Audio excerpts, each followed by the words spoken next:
Qué gusto volver a estar con ustedes. Espero que le esté yendo muy bien y que la preparación esté dándose de forma continua, ¿no?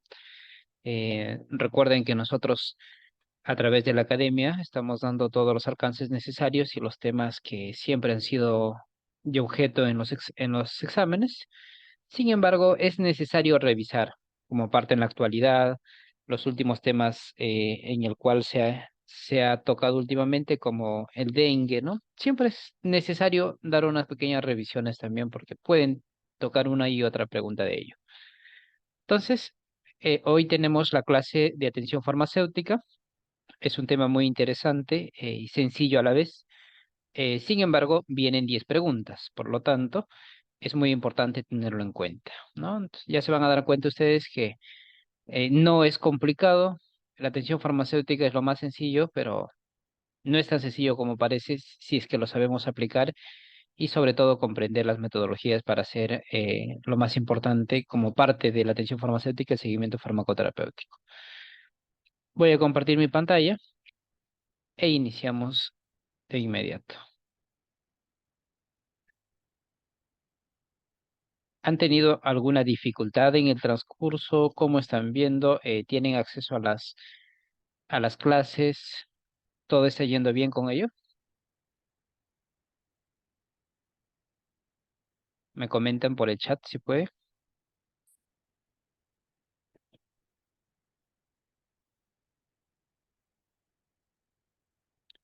Bien, doctores. Entonces vamos a dar inicio.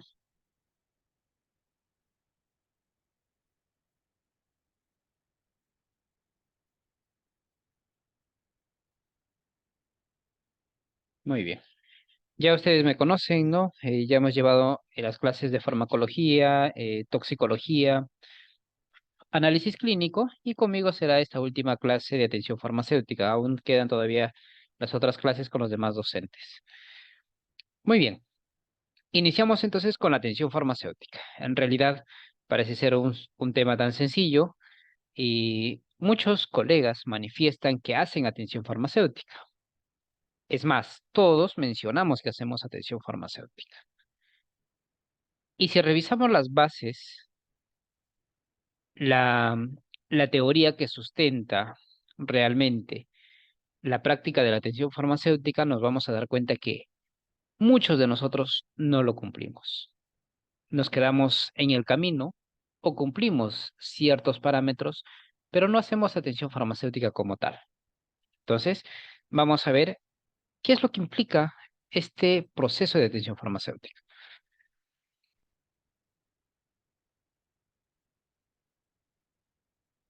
Recordar que ya hace mucho tiempo, desde que se introduce incluso el término del pharmaceutical care, e incluso antes de ello, ya se venía hablando de estos aspectos, pero toma más fuerza a partir de los años 90 en adelante, ¿no? Cuando Helper y Strand eh, hacen la introducción de esta terminología. Hay más desarrollo de esta área en España, ¿no? Donde tenemos mucha información relevante que nos ha permitido a nosotros avanzar con respecto a este tema de atención farmacéutica y seguimiento farmacoterapéutico, ¿no? Como el método DADER, elaborado por la doctora eh, Faust Dader, ¿no? En el año 2000, y que ha ayudado bastante a poder realizar o comprender una metodología específica para paciente tanto ambulatorio como hospitalario. De ahí en adelante, ya el año pasado, ya hemos tenido nosotros nuestra propia metodología. Claro que no es desarrollada por el consenso peruano ni todo lo demás. Simplemente es una reducción o una adaptación ya de de las teorías que existen hasta el momento, ¿no? Y la pregunta que surge en estos tiempos es, ¿realmente habrá futuro en la dispensación? ¿No? Y mencionan, no hay futuro en el mero acto de dispensación. O sea, la dispensación ya con la tecnología, con el avance de múltiples eh, soportes informáticos, ya puede ser incluso mecanizado. y no necesariamente va a ser dado por un farmacéutico. Entonces, ¿solamente el farmacéutico estará limitado a realizar la dispensación? ¿Qué estamos haciendo al respecto? Como farmacéuticos, ¿en qué nos estamos desarrollando más allá de esto? Hace años, en la parte de ciencias de la salud, ustedes se han dado cuenta, en la parte médica, para desarrollar la profesión simplemente era que sea un médico general.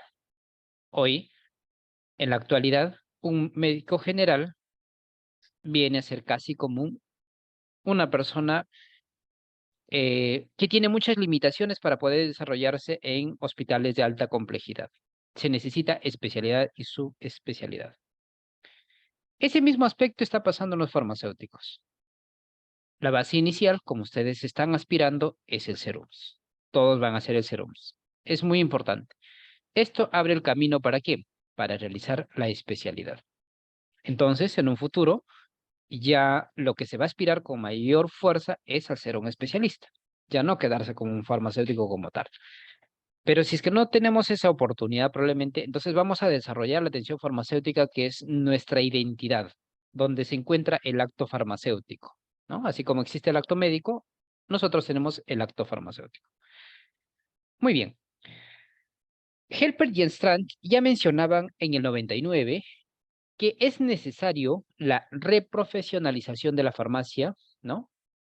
Y este se completará cuando todos los químicos farmacéuticos aceptemos el mandato social de garantizar la terapia farmacológica segura y eficaz para un paciente individual. Enfocar la terapia individualizada para un paciente, abordando los aspectos de seguridad, efectividad e incluso costo, ¿no? Y calidad, lo cual nos corresponde a nosotros. Entonces, vamos a revisar el concepto y la filosofía de la atención farmacéutica, ¿no? Eh, Muchas veces nos hemos preguntado con respecto al desarrollo de la farmacia clínica y la atención farmacéutica, y nos preguntamos si es lo mismo. ¿Son dos áreas distintas, se complementan o son sinónimos? En realidad, son disciplinas completamente diferentes. Mientras que la farmacia clínica se centra o se define como la ciencia de la salud, cuya responsabilidad es asegurar, mediante la aplicación de conocimiento y funciones relacionadas con el cuidado del paciente, que el uso de los medicamentos sea seguro, apropiado y necesita de educación especializada o entrenamiento estructurado, es decir, necesita de la especialidad. La atención farmacéutica, por su lado, es definida como la entrega responsable de la farmacoterapia en busca del propósito de lograr resultados definitivos que mejoren la calidad de vida del paciente. Es algo más global. ¿Qué resultado se busca? Curar una enfermedad, eliminación o reducción de la sintomatología, detección o retardo del proceso patológico, prevención de una enfermedad o sintomatología. ¿Qué más? La farmacia clínica requiere, además de la recolección e interpretación de datos, y estas tienen que ser juiciosas y que existe motivación por el paciente e interacción interprofesional, ¿no? Entonces, la parte de la farmacia clínica, la conexión entre farmacéutico, médico y paciente es lo fundamental para poder desarrollar esta práctica de forma adecuada.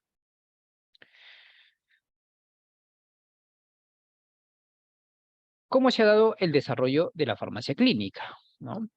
Ver quizás el avance que está dándose. Nosotros ya tenemos en nuestro país la especialidad de farmacia clínica, eh, la que se complementa con residentado, es la única que ofrece la Universidad de San Marcos. Sin embargo, también existe especialidad dictados por otras universidades, tanto nacionales y algunas como van a incluir las privadas, como Cayetano, pero son meramente teóricos y no prácticos, ¿no? Para esta ciencia, tanto para la clínica como la hospitalaria, se necesita en un 80% práctica y en un 20% teórico. ¿Por qué? Porque en la práctica, en el día a día, con la interacción del paciente y in situ, se aprende la teoría y se aprende la práctica, que es lo más fundamental, ¿no? Entonces, Su objetivo de cada uno de ustedes tiene que ser, cuando ya finalicen el serums, apuntar por una especialidad. Entonces no se queden con el sueño de ya hacer el serums y con ello ya plantear su futuro, ¿no? Aquellos que les gusta la parte de la interacción con el paciente en un medio hospitalario, entonces es necesario guiarse por una especialidad. Nuestros países vecinos ya están desarrollando con pasos más adelantados que nosotros. Por ejemplo, en Chile eh, ya tenemos o ya tienen ellos el avance de la farmacia clínica con mejor resolución. Hay aplicación propia de la farmacocinética clínica, el farmacéutico está bien empoderado en los hospitales. Sin embargo, ellos no realizan la especialidad con residentado, sino lo llevan tipo maestría, ¿no? Entonces, eso se ve bastante cuando se hace los cursos o las interacciones propias en la diferenciación entre llevar la práctica y llevar también la parte asistencial y la parte teórica, ¿no? Asimismo, tenemos ya en Venezuela, que también tiene un gran avance con respecto a esta área de farmacia clínica, y como referente tenemos a Estados Unidos, donde se desarrolla el 100% y el farmacéutico clínico es como un asistente más en la atención al paciente durante la visita médica, ¿no? Entonces ellos nos llevan mucho más adelantado. En España, sin embargo, no hay una diferenciación. Ellos llaman farmacéuticos hospitalarios, ¿no? A todos son farmacéuticos hospitalarios, no están tanto en piso, sino están meramente concentrados en un espacio de atención y dispensación y elaboración de material y difusión de material. Por eso que van a tener ustedes o han visto bastante publicación de revistas, protocolos de farmacéuticos hospitalarios de España, ¿no? Porque todo están centrados en ello. Continuamos. Entonces, esa parte solamente era como diferenciación. Aquí nos sentamos en la atención farmacéutica, que es el tema principal. La atención farmacéutica ya Sipol y Strand en el 2004 lo definen como una práctica centrada en el paciente, en la cual el profesional asume la responsabilidad para las necesidades relacionadas a los medicamentos y trabaja en el hallazgo y satisfacción de estas necesidades. Ya nos da un alcance específico de la separación o la diferenciación entre eh, terminologías de atención farmacéutica y más adelante que vamos a ver con seguimiento farmacoterapéutico que tampoco son iguales. No es la misma, no se refiere a la misma teoría, no es lo mismo. Ya a fines de los años 80, como se mencionó, ya estaba dándose las luces o las definiciones principales de la atención farmacéutica y del cual en el año 2003 la OMS, la Federación Farmacéutica Internacional, en la declaración de Tokio, ya nos van indicando un poco más de la difusión de la atención farmacéutica y de la incorporación del farmacéutico en el equipo de salud, ¿no? Entonces ya va ganando un poquito más de espacio. Entonces, en ese año también, del 93, lo definen como atención farmacéutica, que es una filosofía de práctica en la que el paciente es el beneficiario primario de las acciones del farmacéutico. Como profesionales de la salud, al final de todos los trabajos que realicemos en las distintas áreas o especialidades, todos van a guiar para un beneficio específico centrado en el paciente, ¿no? Entonces, la atención farmacéutica se puede realizar en cualquier lugar. ¿Para qué? Para resolver y prevenir un problema relacionado a los medicamentos, ¿no? Y puede desarrollarse de forma independiente de la dispensación. No necesariamente tiene que estar ligada.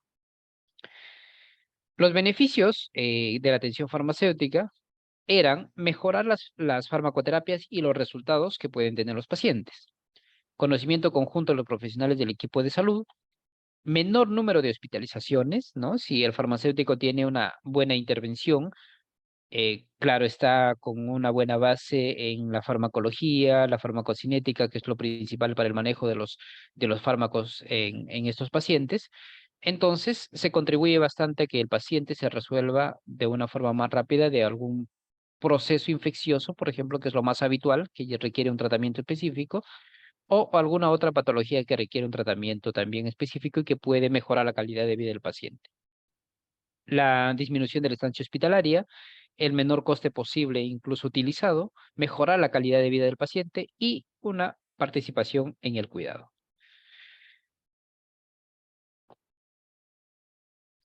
Al final, entonces, como objetivos, también podemos diferenciarlos que la farmacia clínica se centra en lograr el uso racional del medicamento, mientras que la atención farmacéutica en lograr resultados definitivos que mejoren la calidad de vida del paciente, ¿no? Mientras que en la clínica te centras en el uso racional del medicamento. En la atención farmacéutica es un poco más global, ves la calidad de vida del paciente, ves un resultado definitivo con el uso de los fármacos.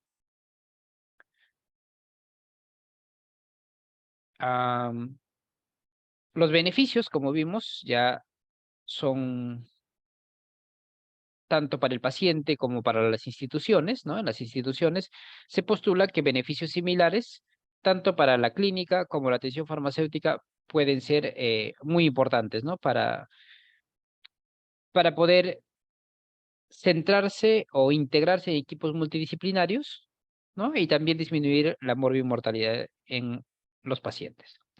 ¿Qué habilidades debo tener y cuáles son las destrezas también? Como mínimo, para realizar la atención farmacéutica o para ser un farmacéutico, ya no 7 estrellas como se mencionaba anteriormente, ahora ya se incluye en el farmacéutico 9 estrellas, ¿no?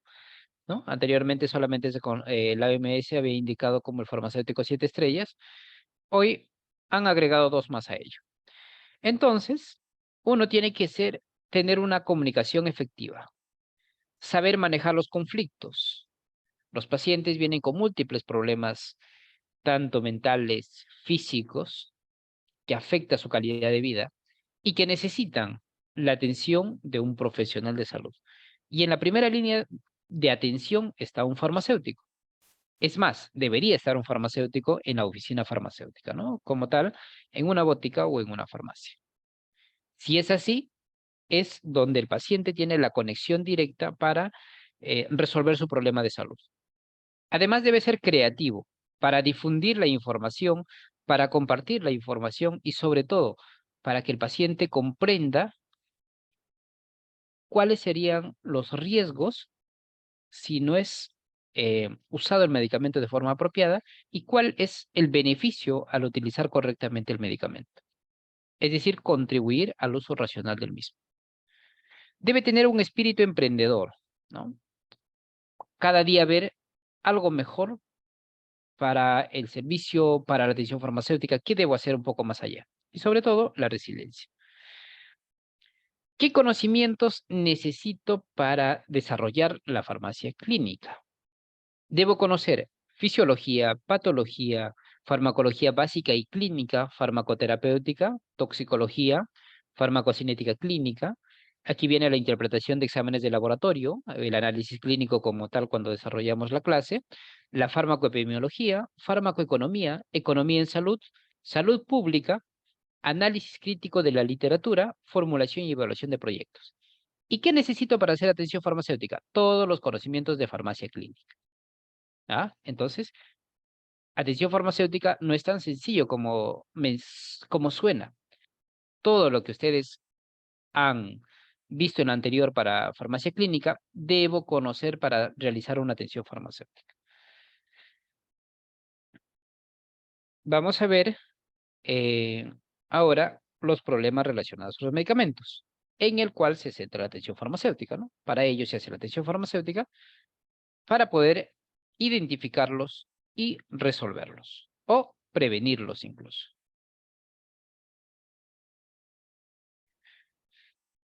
Los problemas relacionados a los medicamentos ya se vienen manejando desde hace mucho tiempo. En el libro, en la tercera edición del libro de C. Paul Strand, ya lo mencionan, ¿no? A los problemas relacionados a los medicamentos en 3 grupos. Aquellos que van a estar centrados en la indicación o en la necesidad, aquellos que están centrados en el producto como tal y aquellos que van a estar centrados en el régimen de dosificación. ¿Para qué? Para obtener un outcome o un resultado, ¿no? Y por ahí también dan un nexo de la adherencia, y aquí hay un término importante de la no adherencia, que podría influir en un resultado final. Cuando hablamos de la indicación, vemos los PRMs que podrían estar centrados en ellos. Uno, cuando se necesita una terapia adicional o se necesita una terapia para un determinado problema de salud. El paciente presenta sus signos y síntomas y lo expresa ante el profesional de la salud. Y si estos son fáciles de manejar sin atención médica, y lo puede hacer un farmacéutico, puede darse la indicación farmacéutica o la consejería o educación sanitaria que puede dar el farmacéutico. En ello, entonces, identifica un primer PRM, un primer problema de salud. El paciente necesita un medicamento para su problema de salud. Una terapia innecesaria. El paciente va a utilizar un medicamento que no es necesario para el problema de salud que está presentando. Lo clásico, ¿no? Las enfermedades respiratorias por problemas virales, para el cual muchos pacientes utilizan antibióticos, un medicamento innecesario para el problema de salud. O la automedicación viene a detallar en este problema. Y aquellos que van a estar centrados en el producto, que más adelante ya lo vamos a ver cómo ya lo hemos estructurado por PRMs y es un poquito más detallado, se va a ver si la droga es inefectiva o el medicamento es inefectivo. Voy a estar tratando un lupus eritomatoso sistémico o una vasculitis con un fármaco específico como metotrexato o acetropine o el ácido micofenólico por un tiempo determinado, ya mínimo un año. Y durante ese año, a pesar de la adherencia, no hay una buena respuesta. Entonces puedo seguir a un medicamento de segunda línea, que puede ser un biológico, ¿no? Rituximab. Entonces, los primeros fármacos no están siendo efectivos y se necesitaría de un fármaco que es más efectivo. O simplemente voy a tratar una ITU con ceftriaxona, pero cabe que esa ITU es por una E. coli BLE, ¿no? Entonces, y puede ser incluso una MDR, que no va a ser efectiva la ceftriaxona. Va a necesitar de un fármaco con mayor espectro de acción. Entonces, estoy viendo que es una droga inefectiva ante ese problema de salud. Y otro que está relacionado al producto es la reacción adversa que puede darse al utilizarlo, ¿no? Y aquel que está centrado en el régimen posológico, vamos a ver aquel cuando se ve un problema de inefectividad por bajas dosis, no va a haber una respuesta adecuada, o inseguridad por altas dosis. Comprendiendo ello, definimos entonces qué es un PRM.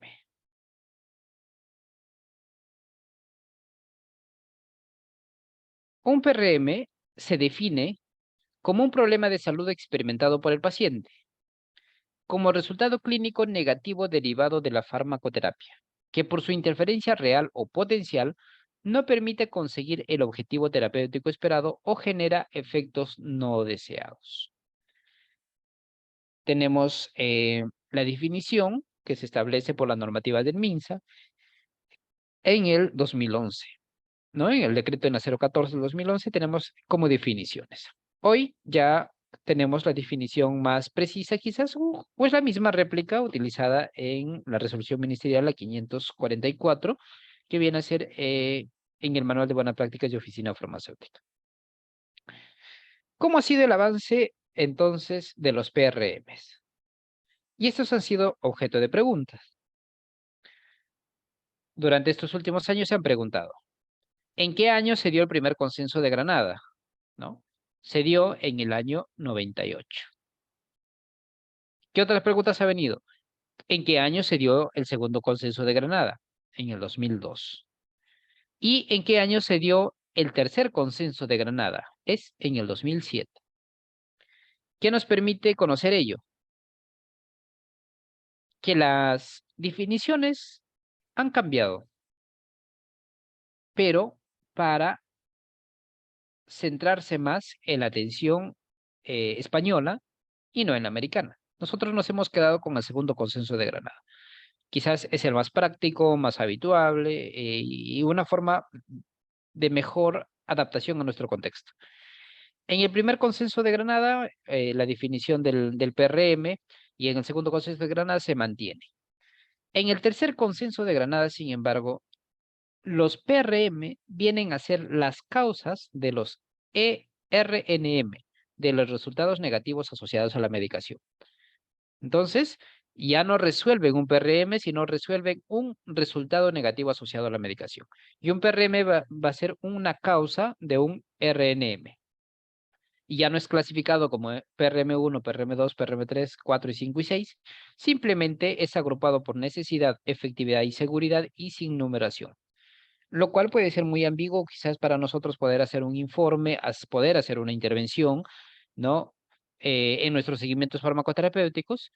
Por ello, se ha adaptado o se continúa con el segundo consenso de Granada y parte del primer consenso de Granada y se da en el año 2022 la resolución, la 544, con las buenas prácticas de oficina farmacéutica y nos detalla los pasos de seguimiento farmacoterapéutico. Entonces, no se olviden. 98, primer consenso de Granada. 2002, segundo consenso. 2007, tercer consenso. En el 2007 cambia los PRMs por RNM. En el año 2000 se publique el método de seguimiento farmacoterapéutico del método DADER, o al menos se creen en ese año, ¿no? Entonces, son pequeñas teorías que deberíamos conocerlo.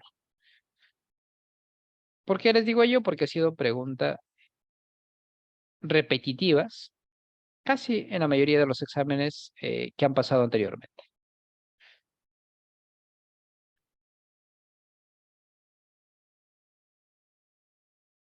Bien,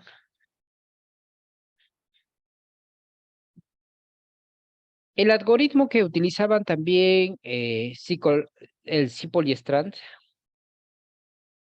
para la evaluación de la eficacia de una terapia farmacológica también lo centran en los PRMs, es decir, aquellos dados por una necesidad o aquellos que necesitan una indicación, aquellos que están relacionados al producto y aquellos que están relacionados en sí al mismo régimen posológico, ¿no? Por ejemplo, el paciente presenta signos y síntomas y que necesita ser evaluado.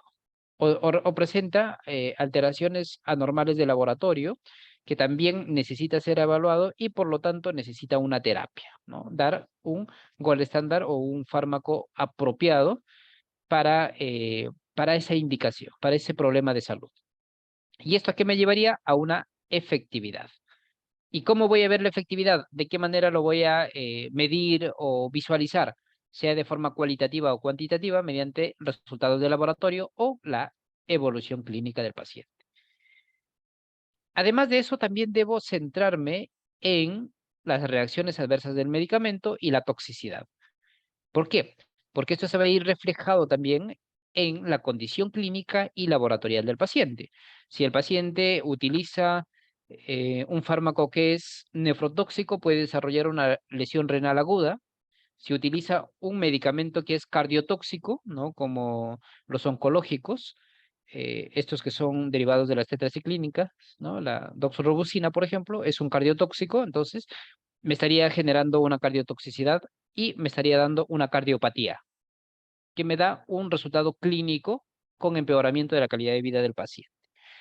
El paciente utiliza un fármaco que es neurotóxico, digamos, puede utilizar imipenem que está relacionado con el estado epiléptico por altas concentraciones, quizás en paciente con daño renal, y por la similitud del efecto en el receptor GABA, por ejemplo, ¿no? Te causa una neurotoxicidad, una respuesta clínica alterada. O paciente presenta un DILI o un daño hepático por fármacos, como enoxaparina, hidroxicloroquina, o incluso por el más simple, el amoxiácido clavulánico, ¿no? El ácido clavulánico, el que genera la hepatotoxicidad. Entonces, eso se ve reflejado al final en la seguridad. De ese modo los entraban y todos están con los PRMs. Por ello es importante diferenciar, ¿no? Entonces ahora les voy a enseñar a diferenciar un PRM.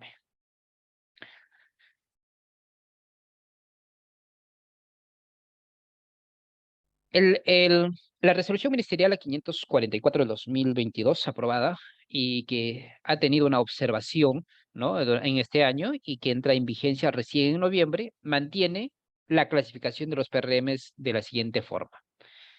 Todos sus PRMs de hoy en adelante, en sus seguimientos, en cualquier contexto, tanto ambulatorio como asistencial, deben centrarse en esta clasificación. No existe otra. Entonces, ya tenemos una normativa peruana, vamos a trabajar en ello y fortalecerlo en ello. Y es tan sencillo que nos permite diferenciarlo de forma rápida y aprenderlo también. ¿Por qué les digo que deben aprender? Porque esto de acá sí o sí vienen los exámenes. Y en el último examen vino las preguntas de esto, ¿no? De necesidad, de efectividad y seguridad. Por necesidad lo clasifica en PRM1 y en PRM2. PRM1 necesita medicamento que no usa. Una frase tan sencilla que ustedes no lo deben olvidar. ¿Por qué? Porque pueden plantear un tipo de caso en la pregunta y te van a decir qué tipo de PRM es, ¿no es cierto? Entonces, si te das cuenta que tiene un problema no tratado, un PRM1. Usa un medicamento que no necesita, una condición clínica que no necesita tratamiento farmacológico. Entonces, un medicamento inapropiado o que no le corresponde a ese paciente. Por efectividad, PRM3, inefectividad independientemente de la dosis. Medicamento utilizado a dosis apropiada, pero no da una respuesta clínica efectiva. Por ejemplo, utilizando un antibiótico para un fármaco, perdón, una bacteria resistente. Digamos, utilizo ceftazidima para tratar una pseudomonas aeruginosa multidrogo resistente a este fármaco. Entonces no voy a ver una respuesta a pesar de utilizarlo en las dosis terapéuticas, independientemente de la dosis. Le doy dosis plena, de acuerdo a lo aprobado en los ensayos clínicos y todo lo demás, pero no hay respuesta por resistencia. Entonces necesitaría un fármaco que probablemente guiado con antibiograma tenga mayor eficacia sobre ese tipo de bacteria. Un PRM4, dosis o duración inferior a la necesaria. Mi paciente requiere una dosis de 300 miligramos de iversartán para controlar adecuadamente su presión arterial.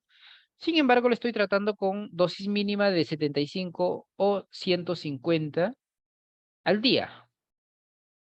La presión arterial se va a mantener incluso en algunos estados probables, ¿no? Si es que tampoco se acompaña con los cambios de estilos de vida, inferior a 180 o incluso mayor, hasta llegar a una crisis hipertensiva, ¿no? Entonces, debo ajustar la dosificación apropiada. Por seguridad, y aquí es importante, por seguridad, dice, PRM5, dosis o duración superior a la necesaria. Cuando manejábamos el método ADER, y ahí hablaba del PRM5, ¿como qué? Como cuando se provoca una reacción adversa al medicamento en dosis normal. Sin embargo, en esto ha cambiado y ellos lo clasifican de este modo, ¿no? Aquí en nuestro país lo manejamos de ello. Dosis o duración superior a la necesaria. Paciente adulto mayor que necesita utilizar digoxina, por ejemplo, para su fibrilación auricular y insuficiencia cardíaca. Necesita controlar la frecuencia cardíaca. Y le doy una dosis habitual de una tableta al día de 0,25 miligramos. ¿Qué es lo que pasa? Que mi paciente va a desarrollar vómitos y náuseas. ¿Por qué? Porque la edad es un predisponente para alta sensibilidad a la acción de este fármaco y además la depuración va a estar comprometida por daño renal o incluso puede haber otros fármacos que aumenten la concentración sérica del fármaco.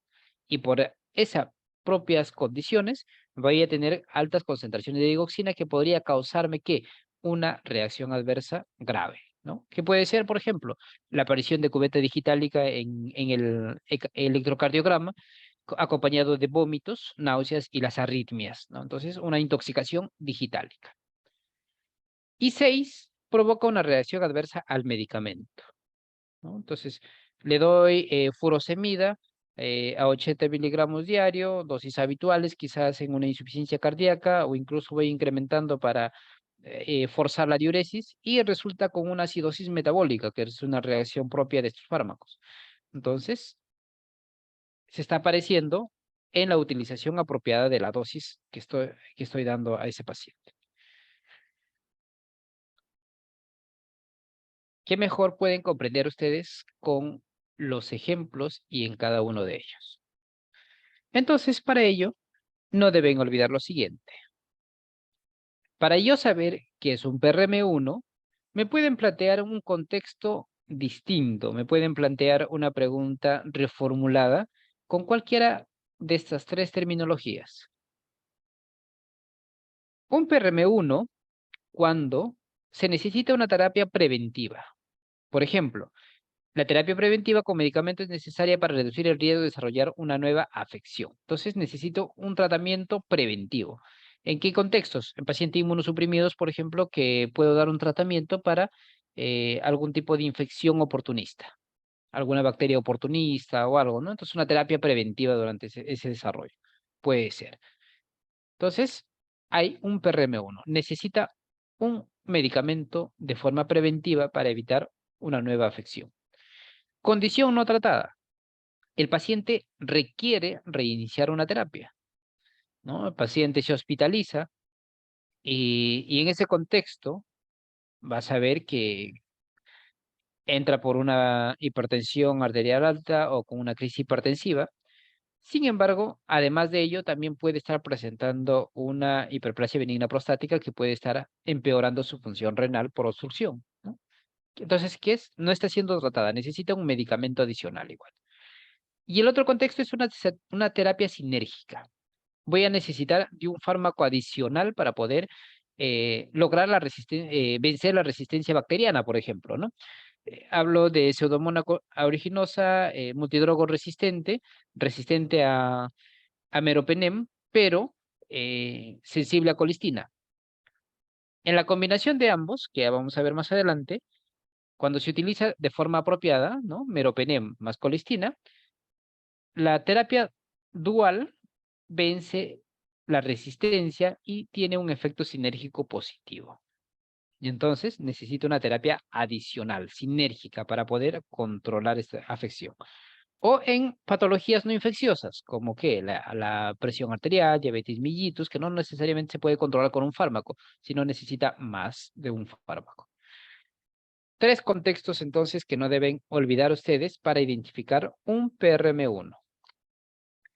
Un PRM2, tratamiento farmacológico innecesario. ¿Cuáles son los contextos? Terapia duplicada. Estoy utilizando irbesartán más losartán por error quizás en la prescripción o en la dispensación. Dos fármacos para un solo problema de salud. ¿Qué problema puede ser? Hipertensión. ¿Y esto qué me generaría? Me va a generar un desenlace quizás hasta fatal en un paciente, ¿no? Entonces, está recibiendo una terapia duplicada. Está utilizando un medicamento sin indicación médica. Buscó los signos y síntomas en internet o preguntó a alguien que no es profesional de la salud o incluso que es profesional de la salud pero de otro contexto, de otra área, que aún no tiene mucha familiaridad con los signos y síntomas propios de una enfermedad y al cual le recomienda un medicamento, ¿no? Entonces, una automedicación sin indicación médica propia y que puede esto ser inapropiada para la condición del paciente. Terapia no farmacológica más adecuada. La utilización de una terapia no farmacológica, ¿no? Entonces, si el paciente requeriría una terapia farmacológica y sin embargo esto se hizo otro contexto, ¿no? Utilizó, por ejemplo, plantas medicinales y esa planta medicinal hasta podría ser incluso tóxico para el paciente si no lo utiliza de forma apropiada o interaccionar con otros medicamentos, entonces también un tipo de PRM. adicción o uso recreativo de drogas y tratamiento de una reacción adversa evitable. Todos esos son PRM2, problemas relacionados al medicamento 2. En los problemas relacionados a los medicamentos 3 y 4, que están guiados para efectividad, tenemos medicamento ineficaz. Era el PRM3, ¿no es cierto? En este contexto, entonces, ¿qué tenemos? Medicamento más efectivo posible, disponible. Un medicamento que es mejor para una condición que se encuentra en el mercado, ¿no? Entonces, por ejemplo, voy a tratar una hiperplasia benigna prostática con terazocina, pero mucho se relaciona con hipotensión ortostática en mi paciente. Y en el mercado tengo la tamsulosina, que es un fármaco selectivo alfa-2,1A, que se relaciona con menor incidencia de síncope o hipotensión ortostática. Entonces, es un medicamento disponible incluso por seguridad mejor para el paciente. Condición refractaria al medicamento. En el caso de una condición médica que es refractaria, no hay una respuesta a ese medicamento y que necesita una terapia diferente para tratarla. Forma de dosificación inapropiada. Cuando se da una dosis que no corresponde a ese paciente.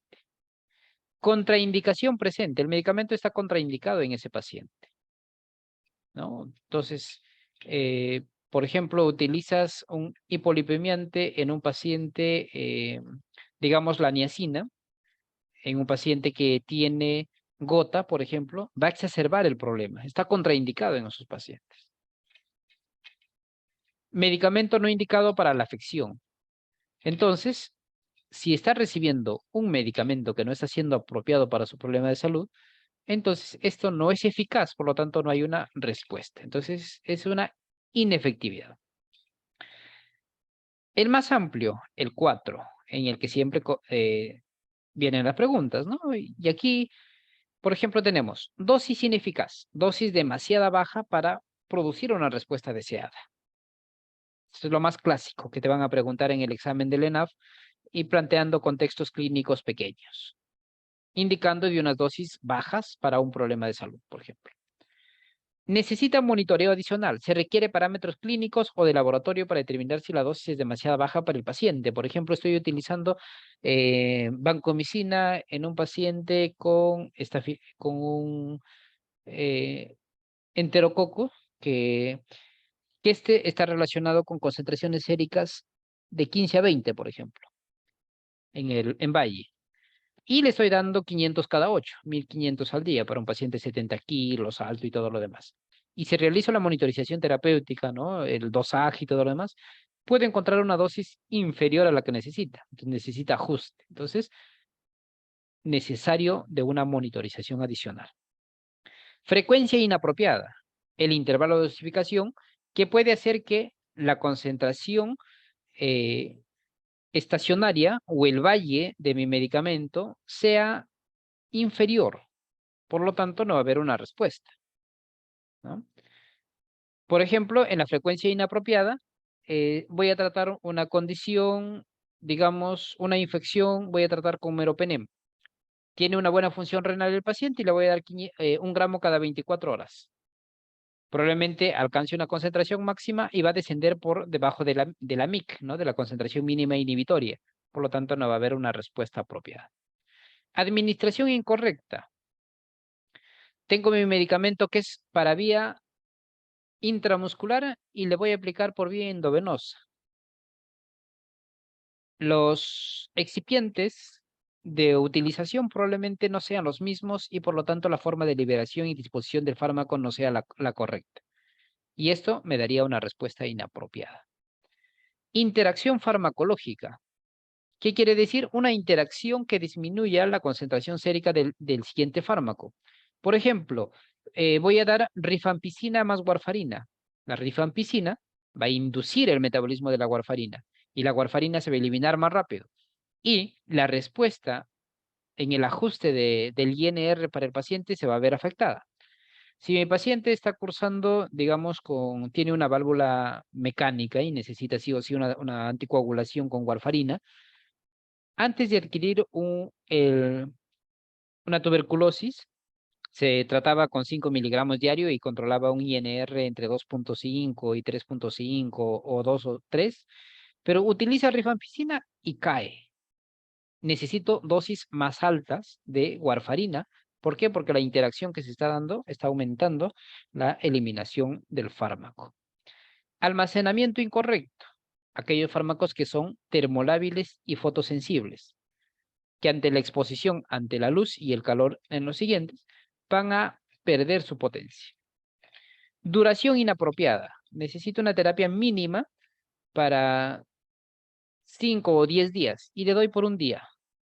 Entonces, no va a haber una respuesta adecuada en el caso de las infecciones bacterianas, por ejemplo, ¿no? Entonces, una duración inapropiada para lo que el paciente está necesitando. Y, por último, hablando de PRMs, tenemos al PRM5 y al PRM6.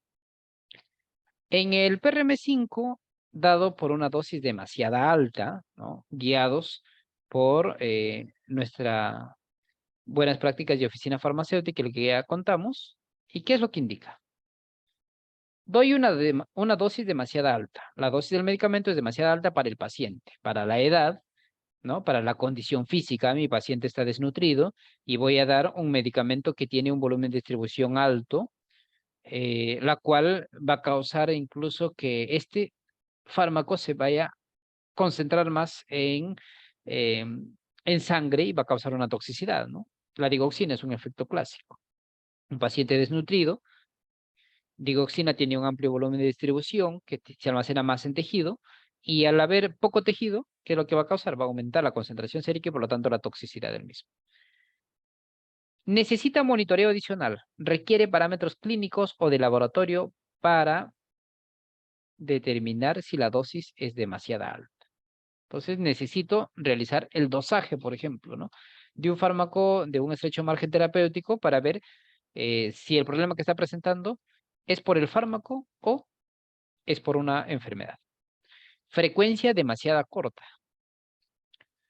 Viene indicado para darle cada 24 horas y le doy cada 8 horas un medicamento. Voy a causar una toxicidad si este medicamento tiene un tiempo de vida media larga, ¿no es cierto?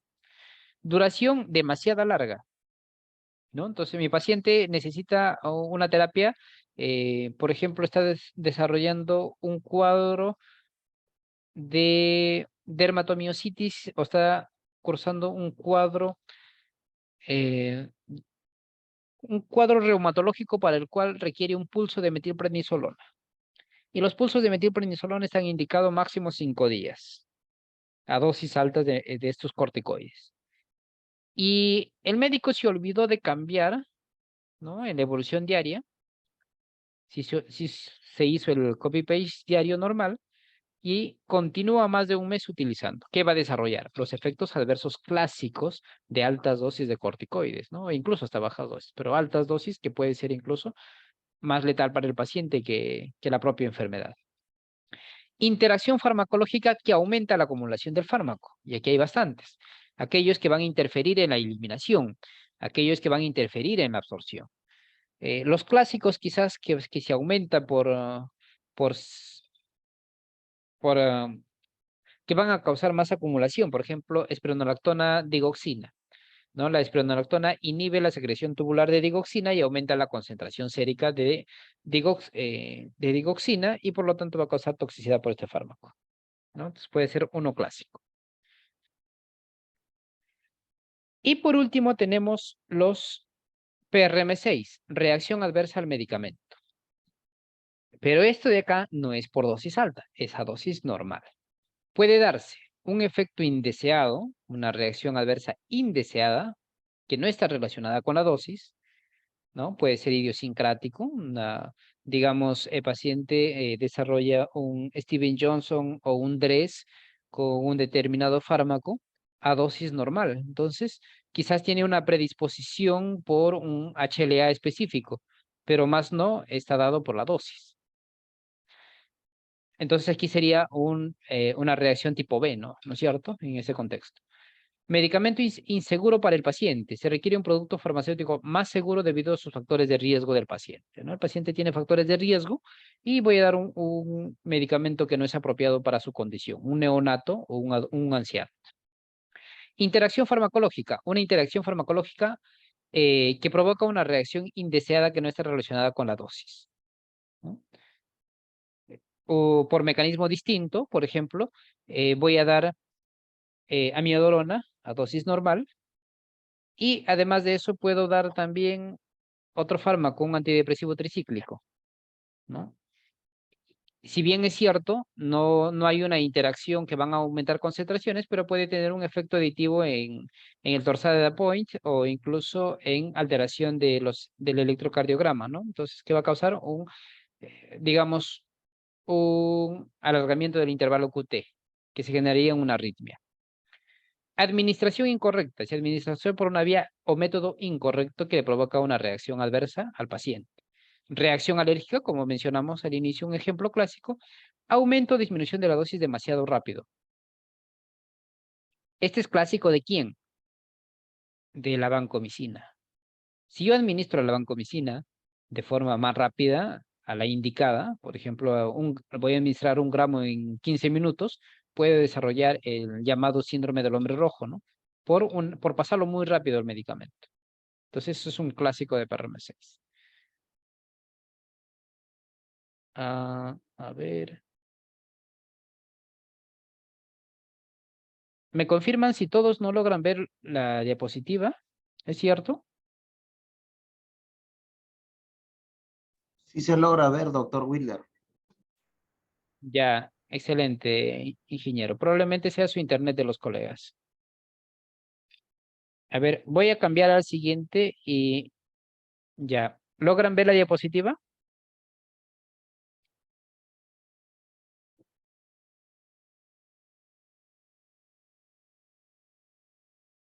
Ingeniero, ¿logra ver la diapositiva?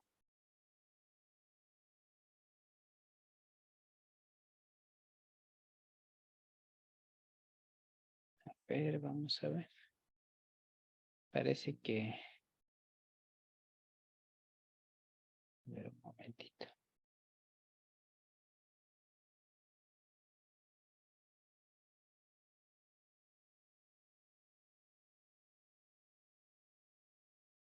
Ahora,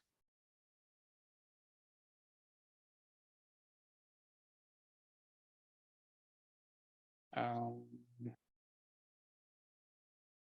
a ver, nadie logra ver. A ver, un momentito, voy a dejar de compartir.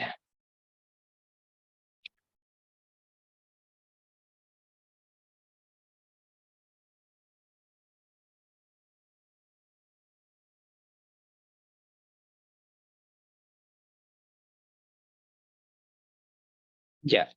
¿Ahora logran ver mi pantalla?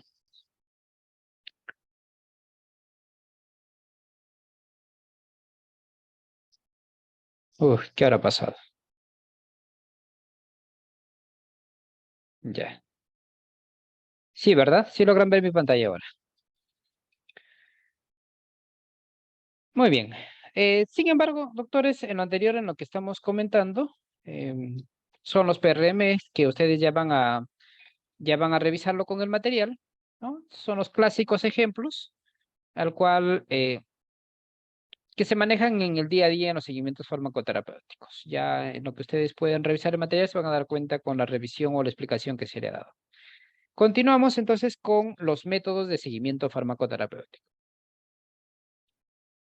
Ya conozco los PRMs, ahora debo saber qué tipo de método se adapta mejor a mi paciente o a mi medio, ¿no? Para poder hacerlo de forma más práctica, más rápida quizás, y con ese modo hacer mi seguimiento farmacoterapéutico. Primero, diferenciarlo. Seguimiento farmacoterapéutico en el Decreto Supremo en la 014 es definido como el acto profesional en el cual el químico farmacéutico orienta y supervisa al paciente en relación al cumplimiento de su farmacoterapia mediante intervención farmacéutica dirigida a prevenir, identificar y resolver PRMs.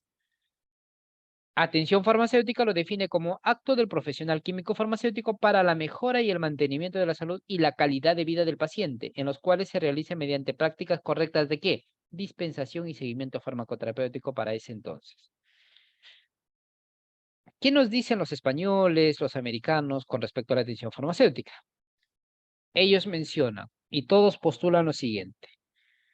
Para que un farmacéutico desarrolle apropiadamente la atención farmacéutica, debe cumplir estos 5 criterios. Primero, dispensación activa. Segundo, seguimiento farmacoterapéutico. Tercero, farmacovigilancia. Cuarto, indicación farmacéutica. Quinto, educación sanitaria. En el manual de buenas prácticas de oficina farmacéutica, amplió más este contexto. Ya no se queda solamente en dispensación y seguimiento farmacoterapéutico. Adicionó ¿qué? Farmacovigilancia. Entonces, ha manejado 3 aspectos. Pero para que ustedes de hoy en adelante ya empiecen a hablar y decir que hacen seguimiento farmacoterapéutico, deben al menos realizar su dispensación activa apropiada. ¿Y esto en qué me relaciona? Ver si el medicamento es correcto para el paciente y dar la información necesaria de qué. Si es que el paciente no sabe para qué se utiliza, modo de uso, forma de conservación, interacciones que puede tener el medicamento con plantas medicinales, alimentos o otros fármacos. ¿Qué más? Eh, ¿Qué más debo indicar al paciente para que vaya con el medicamento? Puedo indicar también qué reacciones adversas va a presentar el paciente durante el uso de sus fármacos y que puede ser normal o no la aparición de los mismos y que no debe interrumpir la farmacoterapia durante ese tiempo de tratamiento. Entonces, al menos hay que cumplir este rol importante que es la dispensación. Si aún vamos un poquito más allá, podemos continuar con el seguimiento farmacoterapéutico. Y justo acá vamos a parar ahora de los métodos. ¿Qué más? La farmacovigilancia. No se necesita ser un experto para hacer farmacovigilancia. ¿Por qué? Porque solamente te dice notifica. Puedes hacer una notificación espontánea, nada más. O si quieres hacer tu farmacovigilancia activa, podrías hacerlo. Si aún más quieres identificarte como profesional, ya no solamente notificarás, ¿qué vas a hacer? Vas a evaluar la reacción adversa al medicamento, ¿cierto? Entonces ahí sí necesitas un poquito más de conocimiento y entrenamiento para esto. Pero para notificarlo no. Y es obligación del farmacéutico porque él está en contacto con el paciente y el paciente manifiesta los problemas que ha presentado por el uso de ¿qué? De un medicamento, ¿no? De una planta medicinal, de un alimento. Todo ello se puede notificar. La indicación farmacéutica es cuando de forma apropiada se da un medicamento que no requiere receta médica, por ejemplo. Y por último, la educación sanitaria. ¿Cuáles son aquellos medios no farmacológicos para que el paciente contribuya a mejorar su calidad de vida? Entonces, de acá ustedes ya van a salir con la idea de que atención farmacéutica no es el mero acto de dispensar y tampoco de realizar solo seguimiento farmacoterapéutico. Incluye 5 parámetros principales. Muy bien, el seguimiento farmacoterapéutico, entonces, en ello, como vimos la definición, ¿no? Entonces, el farmacéutico, al responsabilizarse del medicamento del paciente o de su terapia, esto va a ver que sea necesario, que sea efectivo y que sea seguro. ¿Para qué? Para buscar o con ello, ¿qué es lo que busca? El servicio busca alcanzar la máxima efectividad y seguridad del medicamento en el paciente. Eso es lo que se está buscando. Ahora sí, bueno, aquí es bueno mencionar el de acá. Que la actividad es continua, además es documentada y sistematizada. No deben olvidar de estos 3 parámetros. Seguimiento farmacoterapéutico. Continua, documentada y sistematizada. Continua, ¿por qué? Porque el trabajo del farmacéutico no termina al identificar y resolver un PRM. Al contrario, ahí empieza. El compromiso debe ser constante con el paciente y de forma mutua también. Y debe tener un plan de trabajo para poder realizar esta actividad. Y para ello vienen los métodos de seguimiento farmacoterapéutico.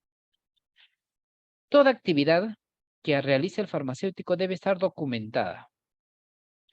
Es por ello que lo que se está viendo ya últimamente en los programas tanto del ESI, que es mayormente en salud, o incluso en el MINSA, es que el farmacéutico ya realice actividades y dentro de sus actividades debe registrar todas aquellas que, si hace seguimiento farmacoterapéutico, intervenciones farmacéuticas y resolución de PRMs todos los días, ¿no? ¿Para qué? Para que vea si el farmacéutico está produciendo o no. Dispensación, cuántas formas de dispensación, identificación de problemas en ese paciente y todo lo demás. Entonces, esa información debe registrarse. Y al final puede indicar, ¿no? Tanto ha producido el farmacéutico con este trabajo. ¿Ha contribuido o no en el desarrollo, por ejemplo, de una institución o la atención propia de un paciente? Y además tiene que ser sistematizada. Debe estar guiada por una metodología estandarizada. Nosotros tenemos entonces la metodología de la 544, la actual. Debe garantizar el éxito en la actuación y requiere de métodos aplicables a cualquier paciente.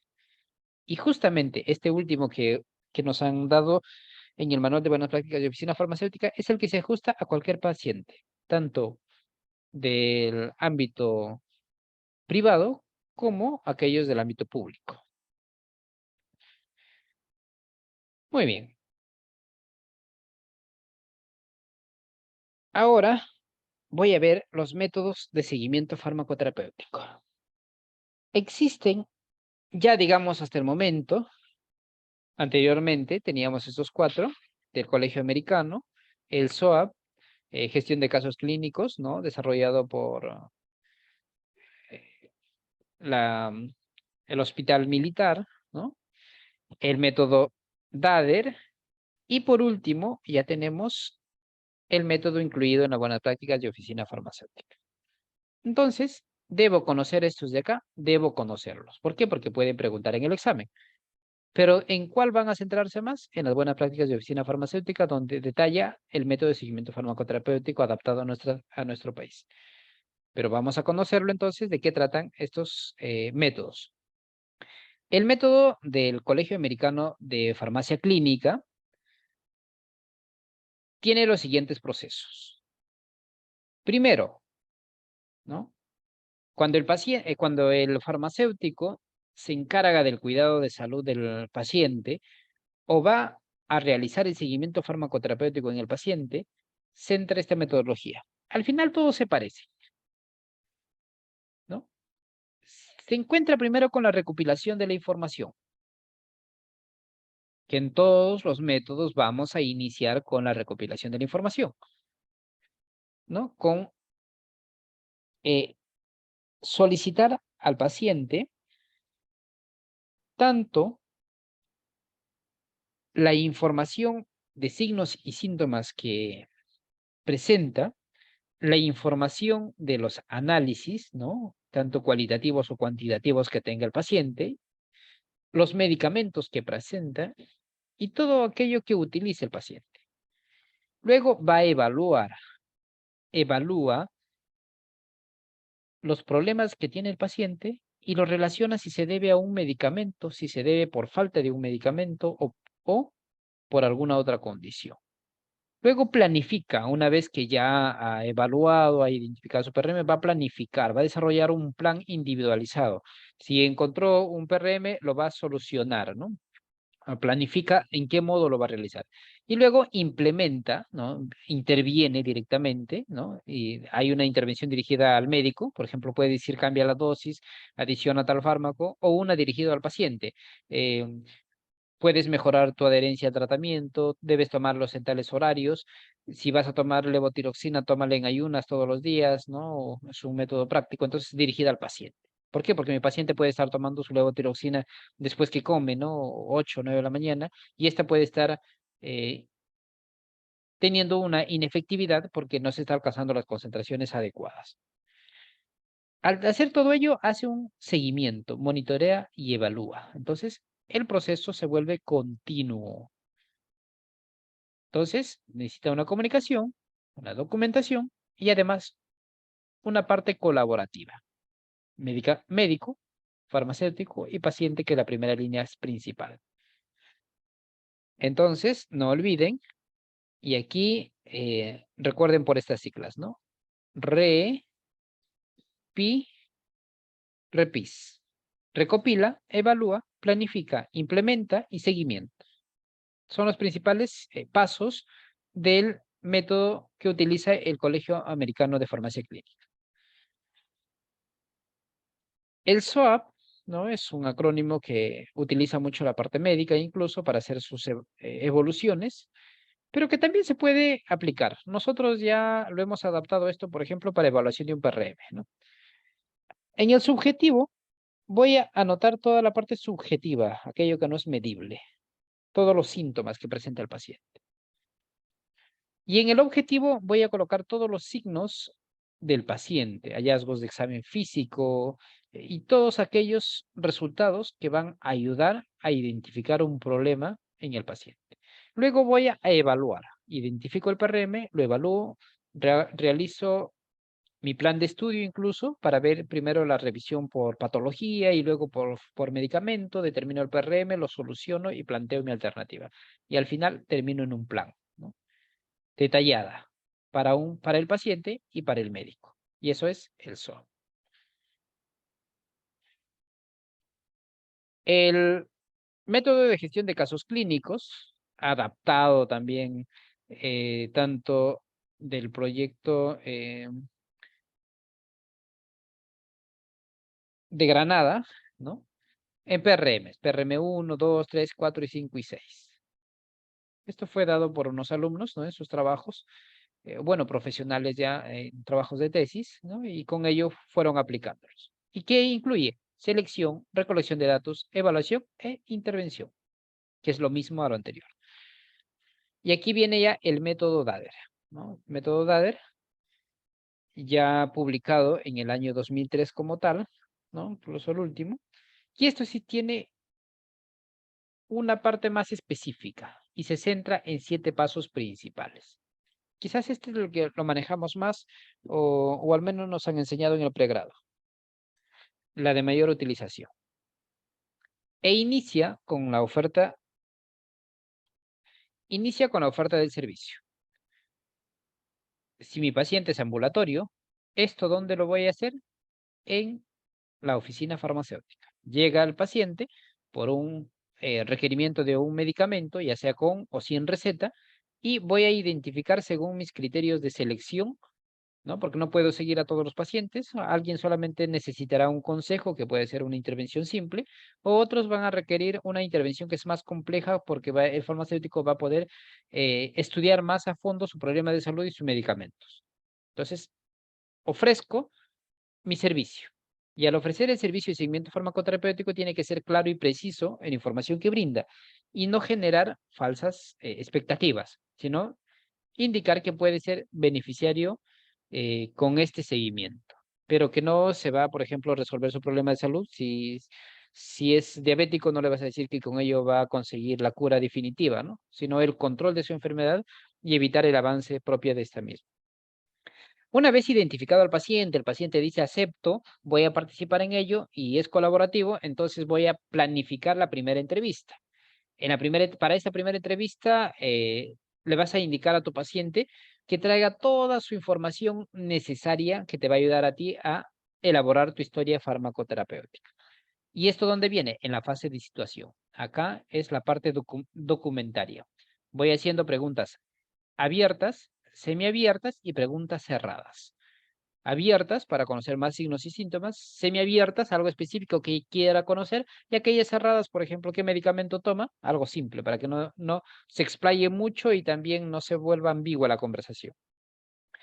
Una vez de ello, ya paso a lo que es propiamente la labor específica del farmacéutico, para el cual ha estudiado mucho, si se ha preparado para poder, primero, buscar la información necesaria para identificar el problema. Entonces aquí voy a ir a mis fuentes de información, primarias, secundarias o terciarias, a todas aquellas disponibles que voy a necesitar. No puedo ir, si necesito farmacología, hasta la revisión de un libro, si necesito una información actualizada de un medicamento más apropiado, quizás a una guía de práctica clínica actual o incluso a un ensayo clínico aleatorizado que podría servir para ese paciente si es una condición rara. Entonces, todo eso va a estar centrado en el estado de situación. Perdón, en la fase de estudio. Una vez realizado todo ello, ya tengo la capacidad para identificar mis PRMs, sé de qué se trata, cómo lo voy a resolver, viene la fase de evaluación. Voy a evaluar, ¿no? Voy a evaluar y cómo lo voy a resolver ese problema de salud. Una vez que ya tengo la evaluada, voy a planificar entonces mi actuación. Voy a intervenir. Entonces, intervengo de dos formas. Dirigido al médico para que cambie o modifique la terapia y al paciente, ¿para qué? Para que se adhiera o no al tratamiento. No termina ahí. Luego de eso, el paciente va a casa y le puedo citar de forma periódica para ver cómo está yendo con su nueva medicación planteada o con su modificación de dosis. Va a depender mucho de qué fármaco está utilizando. Entonces, en eso se centra el método DAER. Sencillo, ¿no? No es complejo.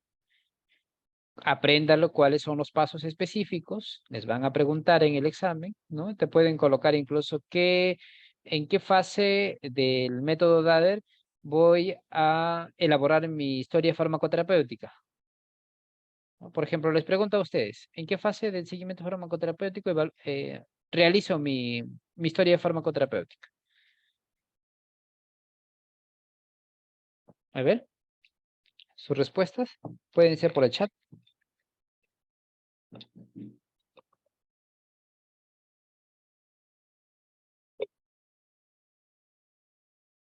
No, en entrevista no y en la fase de estudio tampoco.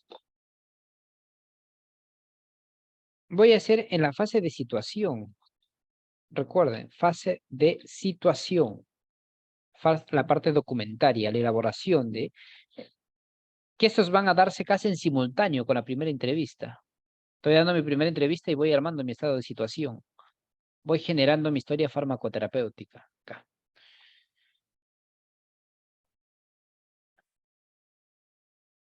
Y el último método que vamos a utilizar, en el cual siempre vamos a utilizar de hoy en adelante, es aquel que se especifica en el Manual de Buenas Prácticas de Oficina Farmacéutica.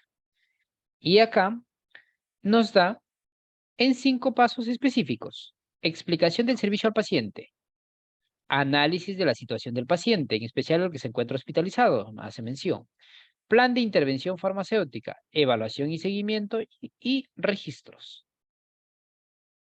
Dentro del análisis de la situación tenemos a la entrevista farmacéutica y a la evaluación y análisis. Adaptado entonces casi como el método DADER, simplemente reducido en terminologías, pues es lo mismo. Bien, colegas, entonces esos son los métodos de seguimiento farmacoterapéutico. Vamos a revisar un poco más también de las interacciones farmacológicas que son parte de las preguntas que vienen en el ENAF. Pero antes de ello, ¿tienen alguna duda con respecto a todo lo anterior de atención farmacéutica y seguimiento farmacoterapéutico?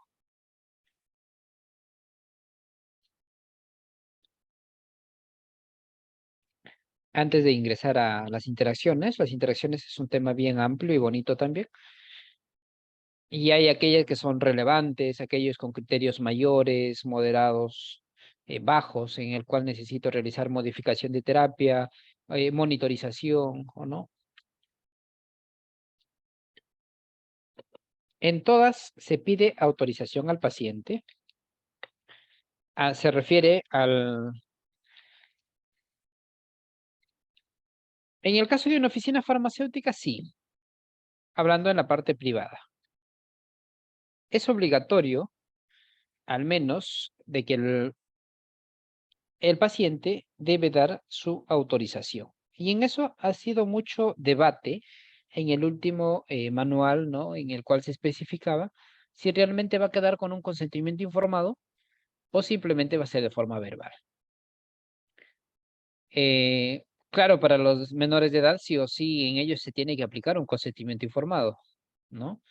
Porque es necesario en esta población. E incluso en aquellos pacientes que no tienen la dependencia propia, en algunas condiciones severas. Pero en el caso de un paciente hospitalizado, no, porque el farmacéutico va a actuar según su expertise y no va a necesitar pedir el permiso al paciente, sino va a conversar con el médico, ¿no? Y eso te especifica, por ejemplo, del método ADRE, dice, ¿no? Cuando utilizas en el paciente hospitalizado, vas y inicias, ofreces el servicio a la parte médica. Le dices, ¿sabes qué? El paciente tiene tales medicamentos, voy a hacer seguimiento farmacoterapéutico. Y empiezas a hacer tu seguimiento farmacoterapéutico sin necesidad de un consentimiento informado, porque el médico no realiza seguimiento informado para cada procedimiento, para cada acción que realiza, sino para ciertas situaciones. Y quizás para el farmacéutico debe ser lo mismo, ¿no?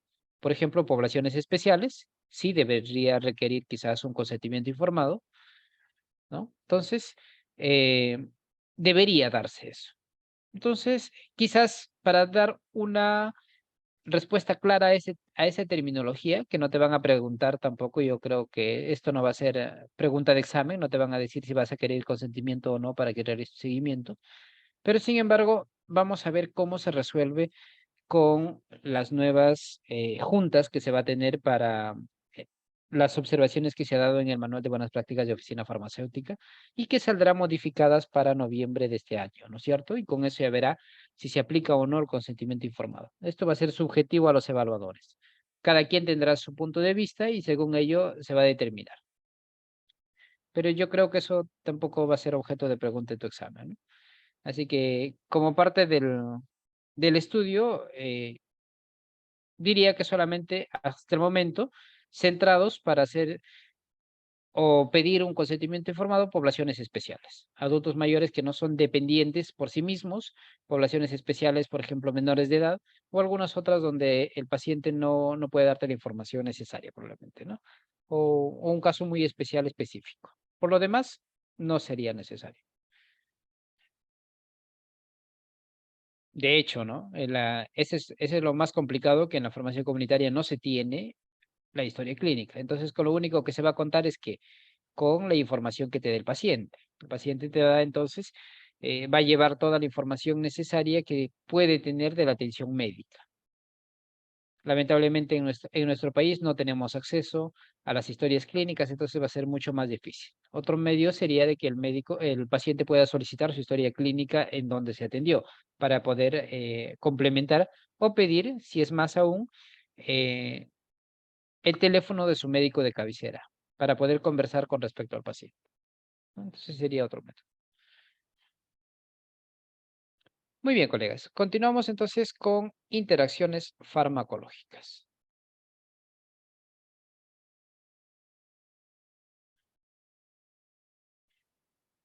En las interacciones farmacológicas, eh, vamos a dar un ejemplo clásico y específico que deberíamos tener en cuenta y quizás de relevancia.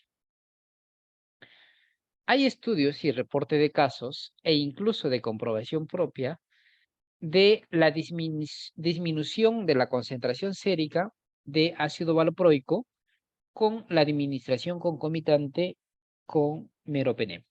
Por ejemplo, esta es la concentración sérica de ácido valproico a dosis habituales, ¿no? Se encuentra, este es el valle, ¿no? El estado estacionario, ¿no? Este es su valle del paciente, y aquí se encuentra en el intervalo terapéutico apropiado. Se encuentra el fármaco. Entonces, como efecto antipiléptico, está siendo adecuado, controlando la epilepsia. Pero en este contexto, el paciente desarrolla una infección que necesita un tratamiento. El médico decide darle meropenem. Y el meropenem disminuye la concentración sérica hasta un 80% incluso de ácido valproico. Y si se dan cuenta, hay una caída por debajo del valle. Va a llegar a un punto que esto se va a perder, ¿no? ¿Y cuál es el mecanismo? Que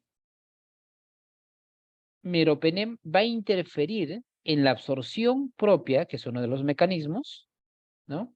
Y el otro es que el meropenem induce la conversión metabólica del ácido valproico en ácido valproato glucurónido y posteriormente aumenta la eliminación renal. Y por lo tanto, las concentraciones séricas van a disminuir.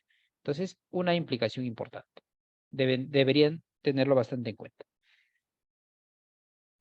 Eso es como parte introductoria. Ahora vamos a ver entonces a definir una interacción farmacodinámica y una interacción farmacocinética. Una interacción farmacológica se produce cuando la actividad o el efecto de un fármaco se ven alterados por la presencia o por la acción de otro. Entonces, y dentro de ello tendríamos entonces a las farmacodinámicas y a las farmacocinéticas. La interacción farmacodinámica son relativamente previsibles y ya que se relacionan con los principales efectos de los medicamentos, terapéuticos y adversos. Suelen ser comunes a los componentes de un mismo grupo terapéutico o a los que tienen una estructura química parecida o a un perfil terapéutico de toxicidad similar. Entonces, eso se da por una interacción farmacodinámica. Este tipo de interacción puede realizarse en receptores farmacológicos, ¿no? Entonces, aquí está centrado la interacción farmacodinámica. Por ejemplo, fenómeno de sinergia, potenciación, agonismo parcial, antagonismo, hipersensibilización o desensibilización de receptores. Síndrome serotoninérgico maligno. Un ejemplo clásico de la acción de dos fármacos que de forma aditiva pueden llevar a este síndrome neuroléptico maligno. Por ejemplo, utilización de clozapina y utilización de sulpirida o sertralina. Ambos van a complementarse y de forma aditiva me llevarían a desarrollar este síndrome neuroléptico maligno. Entonces aquí está la relación de cada uno de los fármacos que al combinarse podrían desarrollar este problema, ¿no? Por ejemplo, al utilizar venlafaxina con olanzapina, por ejemplo, o el clásico antipsicótico, el haloperidol, ¿no? Con alguna antidepresivo tricíclico, nortriptilina, por ejemplo. Entonces, esto desarrollaría ¿cuál? Síndrome neuroléptico maligno. Síndrome serotoninérgico, que se puede presentar con hipertensión, taquicardia, taquipnea, hipertermia, ¿no? Puede darse con el uso concomitante entre linezolid y mirtazapina, el más conocido. Linezolid, por ejemplo, que es un inhibidor incluso de la MAO, y la mirtazapina también. Entonces, a nivel central, la mirtazapina va a inhibir el efecto de control, por ejemplo, de los neurotransmisores y por lo tanto va a generar un síndrome serotoninérgico. Entonces, esto, ¿qué es lo que hace? Que no se controle el proceso de liberación de serotonina, por ejemplo, ¿no? Y se va a liberar de forma normal, continua, la serotonina, mientras que el inhibe la monoamina oxidasa, aquella que metaboliza este ligando, ¿no? Entonces, este neurotransmisor y por lo tanto, ambos llevarían a un síndrome serotoninérgico. Tenemos el otro clásico ejemplo de el torsade de Apoit, torsión de puntas o una taquicardia supraventricular. En la utilización, por ejemplo, de los antiarrítmicos, ¿no? Y además con los antibióticos, amiodarona más acitromicina, que me puede llevar a una prolongación del intervalo QT por encima de los 480 milisegundos, ¿no? Y esto me generaría una torsade de Apoit. Y esto puede ser incluso fatal. Aparte de eso, por ejemplo, si voy a utilizar ciprofloxacino amiodarona, que es lo más clásico, ¿no? Y estos son todos los fármacos que podrían llevar a una torsión de puntas o a una taquiarritmia con prolongación del intervalo QT. Interacciones farmacocinéticas que son las más habituales y las más conocidas. aquellas que van a generar una influencia en el fármaco sobre el ciclo que existe, ¿no? Entre la absorción, distribución, metabolismo y excreción, en todo ese proceso. En la administración, aquellos fármacos que van a alterar uno el otro y va a disminuir, por ejemplo, su absorción. Hablamos de las tetraciclinas con hierro, por ejemplo. ¿Qué va a formar? Va a formar un producto, se va a producir una quelación. Por lo tanto, la tetraciclina no se va a absorber y esto que generaría una respuesta inadecuada ante un tratamiento infeccioso. ¿Qué más? Administración del omeprazol más levotiroxina, el mismo modo, ¿no? Entonces, la levotiroxina necesita de la disociación del sodio, ¿no? Está formulada como levotiroxina sódica para poder absorberse. ¿Y esto en qué medio lo hace? En un medio ácido. Por lo tanto, su administración debe ser en ayunas y lejos de los inhibidores de bomba de protones o incluso de aquellos antiácidos.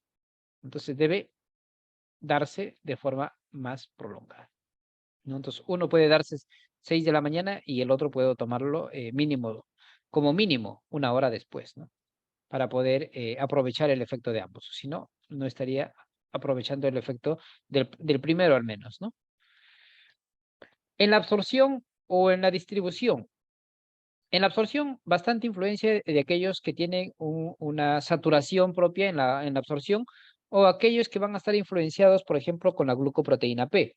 Ahí tenemos a las estatinas, a la digoxina, ¿no?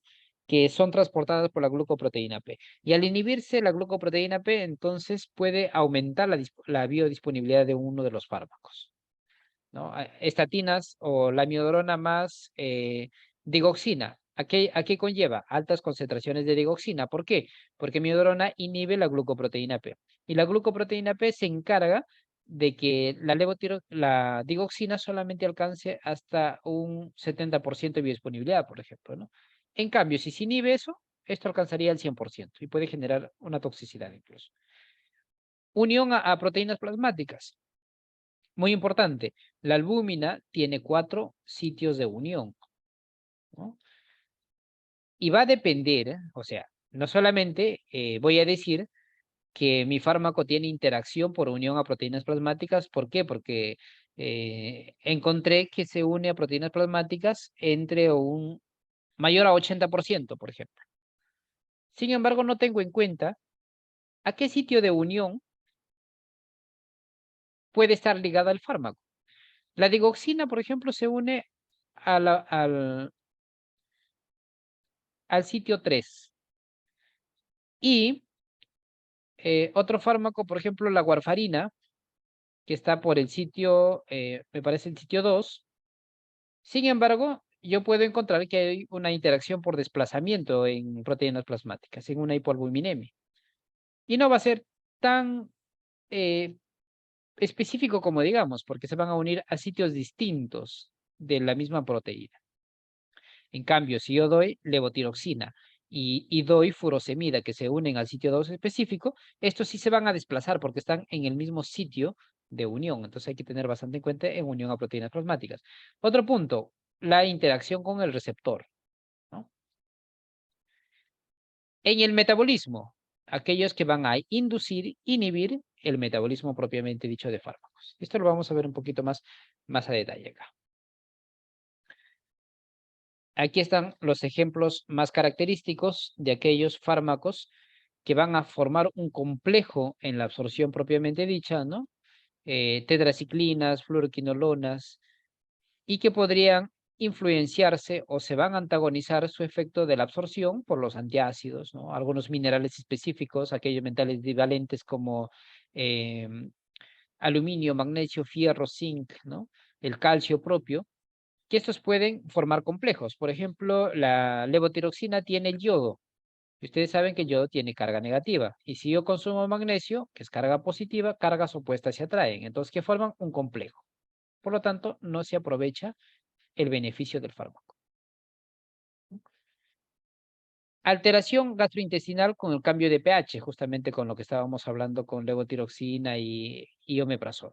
Alteración de la motilidad gástrica, ¿no? Tenemos aquí a un procinético como la metoclopramida que podría y decrecer o disminuir la absorción de fármacos, ¿no? Como la aspirina, diltiazem, levodopa, litio, paracetamol. Inhibición de las enzimas gastrointestinales, ¿no? Alteración de la microflora intestinal, por ejemplo, digoxina. La digoxina es metabolizado en un 30% o hasta en un 20% por algunas bacterias intestinales y por lo tanto, del 100% que se administra, estaría disponible solamente el 70% para su absorción y el 30% se eliminaría por las heces por la acción de las bacterias. Pero si yo doy tetraciclinas y quinolonas o incluso algunos macrólidos, ¿qué va a pasar? Voy a eliminar la flora bacteriana y la digoxina se va a encontrar al 100% disponible para su biodisponibilidad y por lo tanto incrementa su biodisponibilidad. O el síndrome de mala absorción, por ejemplo, la vitamina A, vitamina B12, ¿no? Inhibición en la absorción o por mala absorción que puede darse.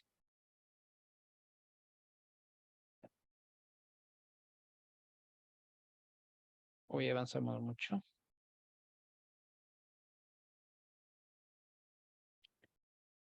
Bien, entonces, luego tenemos en la interacción propia con las enzimas, aquellos que son sustratos de las citocromos de la subfamilia de la citocromo P450, aquellos fármacos inhibidores y aquellos fármacos que son inductores. Y como clásico ejemplo de inductores, rifampicina, fenobarbital, fenitoína, carbamazepina, las más utilizadas.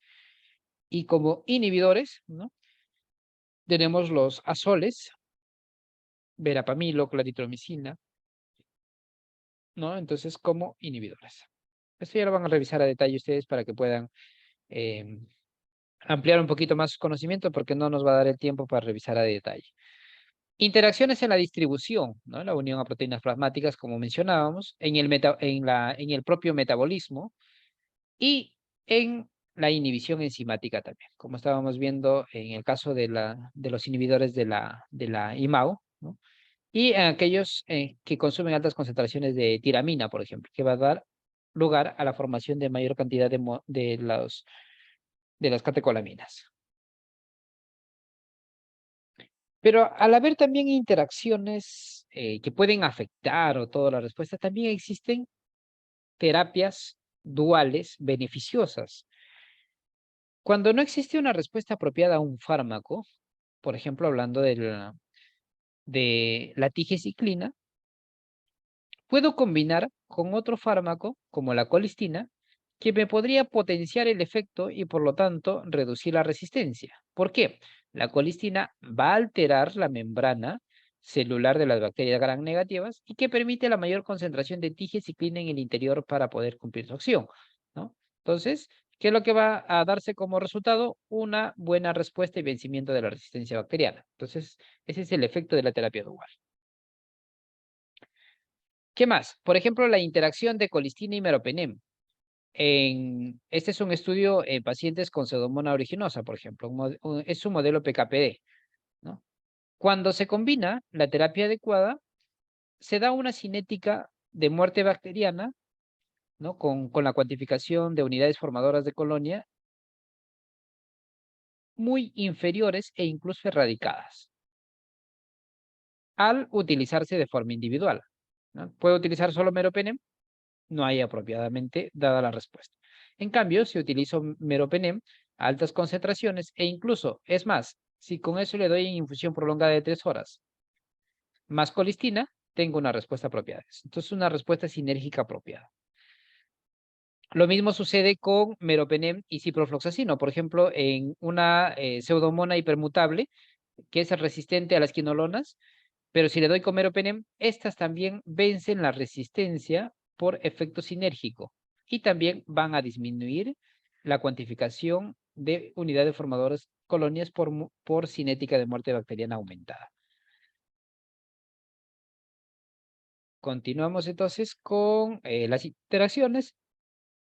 Las más clásicas quizás aquí de la miodrona, con la interacción con warfarina, con interacción con digoxina, e incluso con las estatinas, ¿no? A tenerlos en cuenta.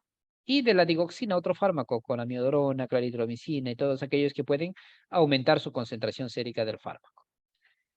Por ejemplo, amiodarona y digoxina, como vimos, aumentaba la concentración sérica y esto puede generar mayor toxicidad.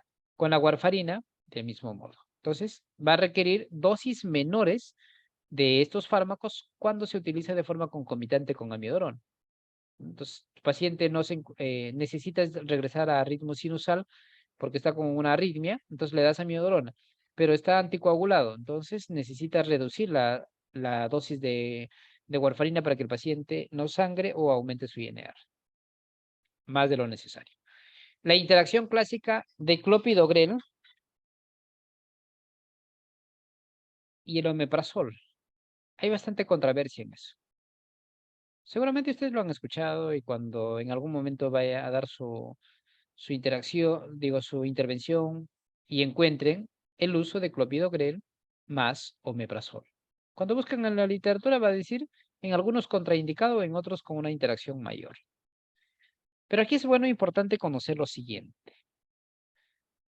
De la cantidad del clopidogrel que se administra, solo el 85%, perdón, solo el 15% va a estar disponible para cumplir su acción. La demás, el 85%, se pierde en un proceso dado por esterasas. Lo restante va a ser activado. Ojo, este es un profármaco que se activa por la CYP3A4, por la CYP1219, por la CYP129, por la CYP1A2 y por la CYP1296. Entonces, existen 5 isoenzimas que activan a esta pequeña porción, al 15% de fármaco, ¿no? Y me dan el metabolito activo que va a tener un efecto antiagregante plaquetario. Y si es así, yo le voy a dar omeprazol y el omeprazol es un inhibidor de la CYP1219. Entonces, una fracción de las isoenzimas se verán comprometidas, pero como existen más isoenzimas, entonces normal puede verse el efecto antiplaquetario. Pero si además de eso yo utilizo otros fármacos que son inhibidores, por ejemplo, aquí le voy a dar atorvastatina, además el paciente es fumador, ¿no es cierto? Y toma su omeprazol.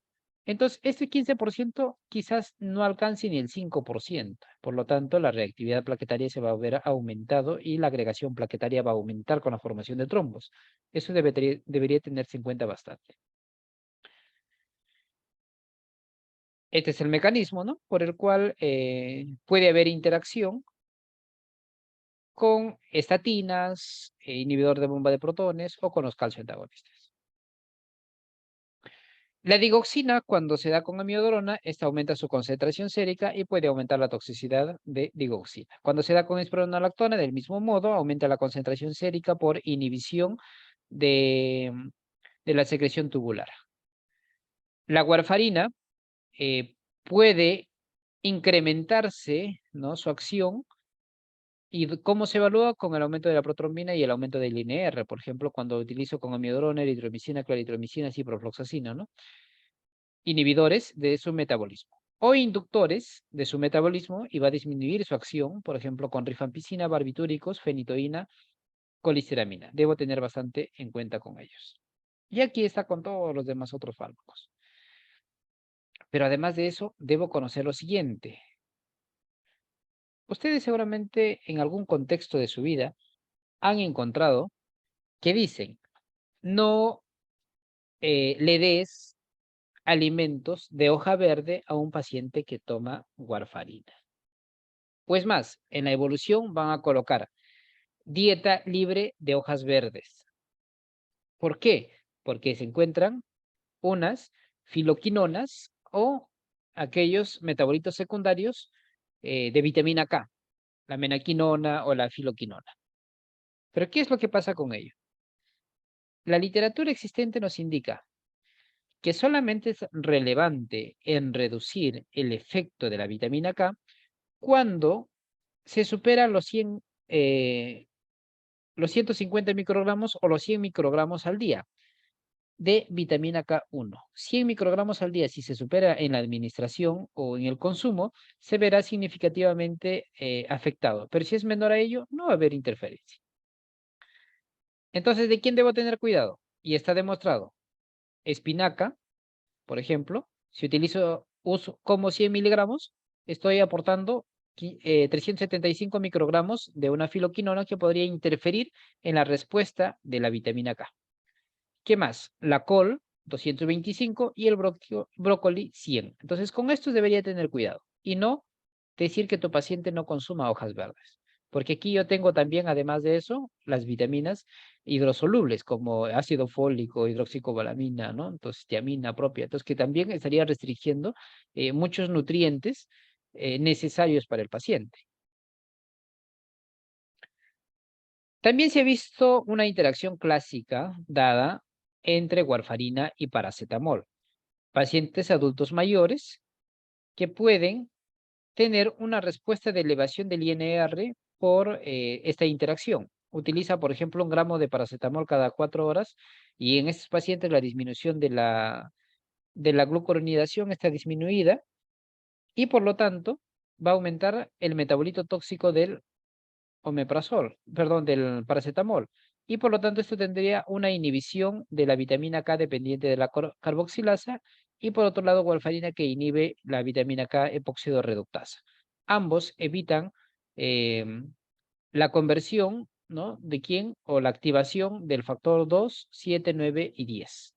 Y por lo tanto va a aumentar el INR y esto que puede generar un sangrado en el paciente. También se debe tener bastante cuidado.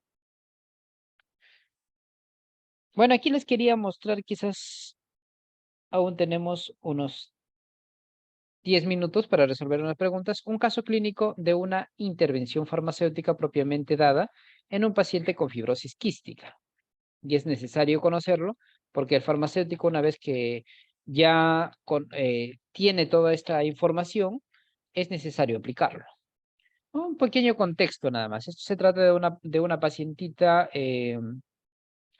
de 16 años con fibrosis quística y que viene con una infección sobreagregada, con una neumonía por una pseudomonas aeruginosa multidrogo resistente.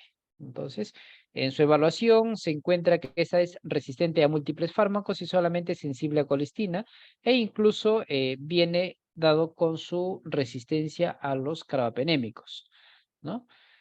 Entonces, en ese contexto, vamos a ver acá el comportamiento propio con la utilización del mismo. Los marcadores que se encuentran en el paciente, por ejemplo, vemos una PCR de 17 que ha sido más elevado y procalcitonina levemente. Dado que procalcitonina no es un buen indicador para una infección de la vía pulmonar, entonces no voy a tener mucha elevación. PCR también tampoco se eleva demasiado, pero sí hay un incremento de 17.67. Entonces, vamos a ver cómo se ha abordado este pacientito. Cuando se hace la interconsulta infecto, ¿no? Simplemente habían dejado el tratamiento ya paliativo, porque indicaba que no había en UCI lo habían tratado con colistina, con ceftazidima, cefepima, no había ninguna respuesta a sus fármacos. El cuadro clínico del paciente empeoraba. Tuvo una pequeña mejoría, entonces envían a neumología donde estaba rotando. ¿Y para qué? Para el manejo adecuado del oxígeno para que vaya a casa. Un manejo paliativo, nada más. Entonces ya le habían bajado el dedo al pacientito. Cuando llega a piso, ¿no? El paciente venía solamente con su, como medicamento, venía con ceftazidima y clindamicina entra a piso. Se hace la revisión, se hace la junta médica, entonces indican que continúe con el mismo fármaco. Entonces nosotros planteamos lo siguiente. Al haber todos los resultados anteriores, los antibiogramas, y que era el único sensible a colistina, entonces se decide empezar con colistina. Pero no era necesario utilizar solo colistina sola, entonces tendríamos que optimizar en un multidrogo resistente. Aquí planteamos, le damos colistina a 300 miligramos a dosis tope a 7.5 miligramos por kilogramo, ¿no? Que es a un aproximado de 300 y le damos 100 cada 8 para evitar el daño renal también. Además, le adicionamos ciprofloxacino a dosis máxima de 400 miligramos cada 8, que viene una dosis de 1200 al día, ¿no? Y el meropenem 2 gramos cada 8 horas en infusión extendida de 3 horas. Empieza la terapia por 14 días específico y la paciente sale de alta con una buena resolución. Y aquí vamos a ver cómo ha ido su marcador inflamatorio, quizás que nos hemos guiado porque no había otros, con el PCR, ¿no? Cómo ha aumentado y con la terapia al final, cómo ha llegado el paciente. Entonces, al final, hubo una mejoría clínica de un 100%, un FEV1 de un 70%, había entonces un flujo expiratorio en el primer minuto de un 70%, entonces ya estaba incluso mucho mejor. Y salió ahí, lo que ingresó con 5 litros de oxígeno, salió a FIO 21 con 94-95% de saturación. ¿En qué me basé entonces para hacer la recomendación en estos estudios, ¿no? En aquellos pacientes que están con pseudomonas aeruginosa multidrogo resistente, una XDR incluso, que tienen resistencia a meropenem, pero que son sensibles a colistina. Si le damos la optimización de un parámetro PKPD en infusión prolongada a dosis máximas, entonces tiene un efecto sinérgico y vence la resistencia, un efecto adicional.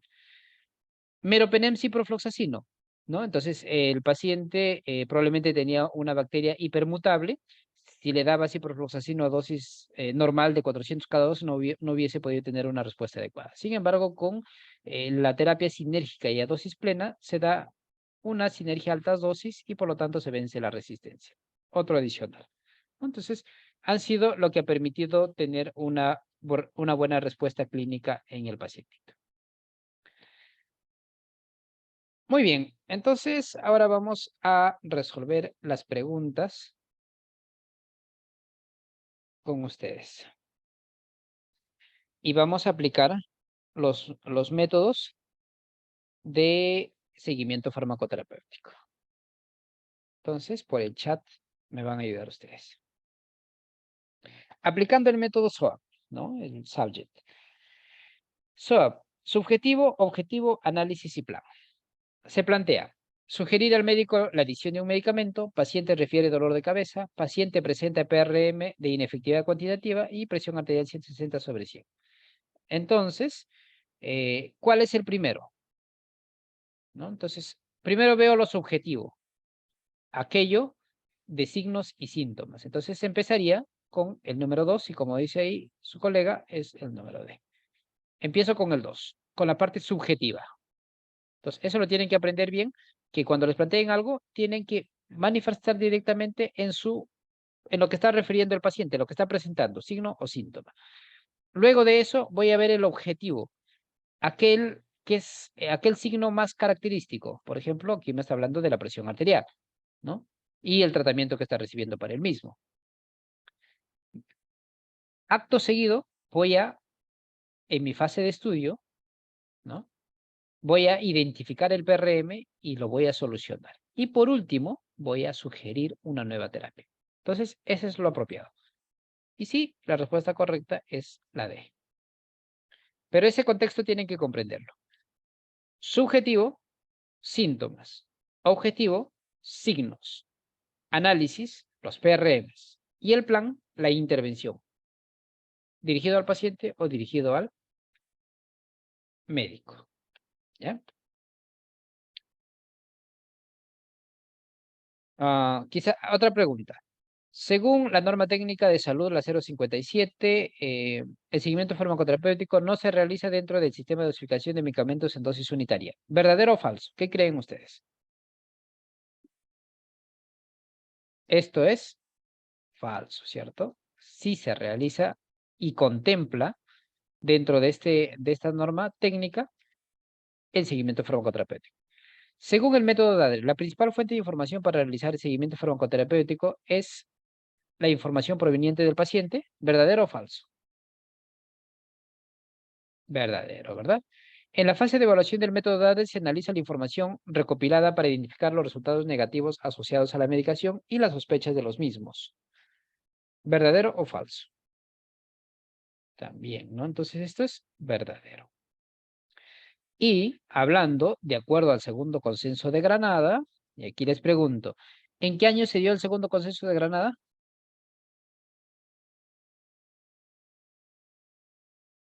2002. ¿Y en qué año se define los resultados negativos asociados a la medicación? ¿En qué año se introduce este término y se cambia a los PRMs por RNM? ¿Recuerdan? En el 2007. Muy bien. ¿El primer consenso de Granada en qué año se dio?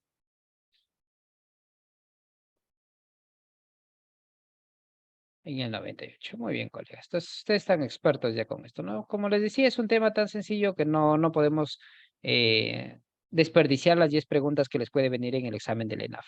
Sin embargo, hay que tenerlo presente. Seguimos con el método del Colegio Americano, del ACCP, proceso de atención al paciente dado en 5 pasos. ¿Cuáles son esos 5 pasos que comprende este método? ¿Recuerdan?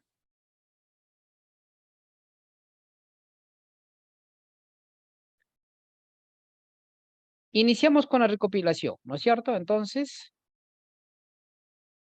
analizar, entrevistar, sale. Nos quedamos con 3. Luego vamos a evaluar. Entonces, sale entrevistar. Me quedo con 2. ¿Cuál es su respuesta? La A, ¿no es cierto? Entonces, recopilo, evalúo, planifico, implemento y luego viene el seguimiento. Entonces, ¿cómo se lo aprendía un acrónimo? El REPIS. ¿Ya? A ver, un pequeño contexto. Dice, señala el tipo de PRM de acuerdo al Manual de Buenas Prácticas de Oficina Farmacéutica. El paciente toma una dosis de 10 miligramos diario de glipicida, la cual es demasiado baja para proporcionar un control adecuado de glucosa en sangre. ¿Qué tipo de PRM es?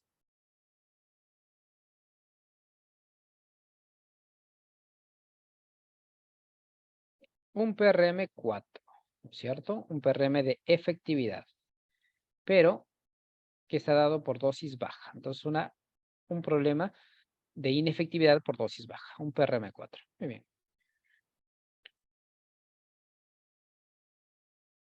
Otro contexto. Paciente ingresa de emergencia con un índice de masa corporal de 31, un diagnóstico de diabetes mellitus sin tratamiento, presenta glicemia elevada. ¿Qué tipo de tratamiento es? Perdón, pero ¿qué tipo de PRM es? Un PRMO. El paciente está necesitando un tratamiento para un problema de salud específico. El paciente ha desarrollado una erupción dérmica que cubre su dorso, el brazo, causado por el clotrimazol que está tomando para tratar una herida infectada. ¿Qué tipo de PRM es?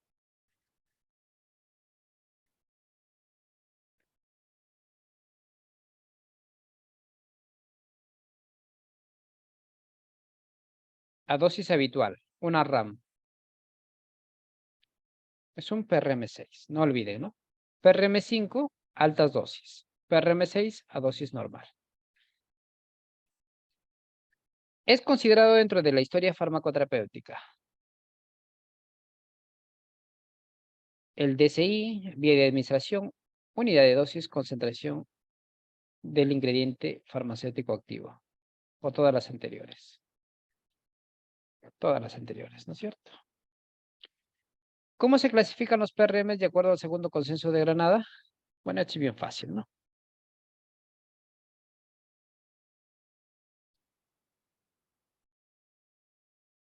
¿Respuestas? El NES. El llamado NES. Y hablamos, por último, a qué tipo de PRM nos referimos con una inefectividad independiente de la dosis. A ver. ¿Se facilita también? PRM3. Muy bien. Y en lo siguiente, ¿cuál sería la terminología incorrecta? ¿O cuál no corresponde a todo lo demás? De acuerdo al tercer consenso de Granada. Se introduce el concepto de resultado negativo asociado a la medicación, verdadero, ¿no es cierto? Se establece que los PRM son elementos de proceso que suponen para el paciente un riesgo de sufrir un RNM. ¿Se mantiene el listado de PRM en el segundo? ¿Cuál sería lo incorrecto? Ya no se mantiene. Cambia, ¿no es cierto? Del segundo ya no. Entonces la respuesta correcta es la C. Y este de acá es como tal, como estamos dando la definición de los PRMs, y es con el contexto de los RNMs. Bien, colegas, con esto hemos llegado a la parte final. Creo que nos ha dado el tiempo completo, ¿no?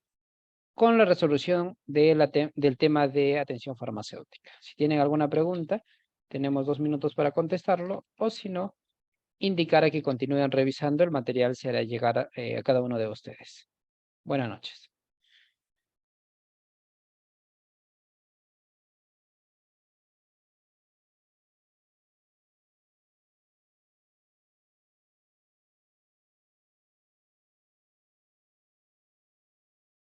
Ninguna otra pregunta, ¿verdad? Muy bien, colegas. Buenas noches a todos. Continúen.